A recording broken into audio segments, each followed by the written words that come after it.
حلال کمائی.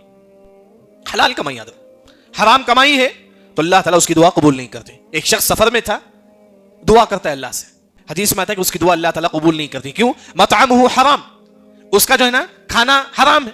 مشربہ حرام, اس کا کھانا پینا سب حرام ہے. ملبسہ حرام, اس کا لباس حرام کا ہے. وغذی بالحرام, اس کی پوری زندگی حرام کا ہے. فأنا یستجاب لذلک, اس کی دعا کہاں سے قبول ہوگی؟ اس کا کھانا پینا سب حرام.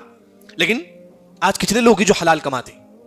بہت کم لوگ ہوں گے, کیونکہ حدیث میں آتا ہے کہ لا یبالی الرجل من این اکتسب المال من حل او حرام. قیامت کے قریب لوگ یہ نہیں دیکھیں گے کہ مال حلال کی حرام کی, آرا پیسہ جیب میں ڈالیں گے بس. لوگ یہ نہیں دیکھیں گے یہ پیسہ حلال سے کمایا کہ حرام سے. بیٹا کیا کما رہا باپ کو معلوم نہیں, باپ کی ذمہ داری ہے کہ بیٹا کو دیکھے کہ حلال کما رہا ہے یا نہیں. لیکن ہم لوگ نہیں دیکھتے, بیٹا پیسہ لایا الحمدللہ, میرا بیٹا اچھا ہے کماتا ہے, معلوم نہیں حلال کماتا حرام کماتا.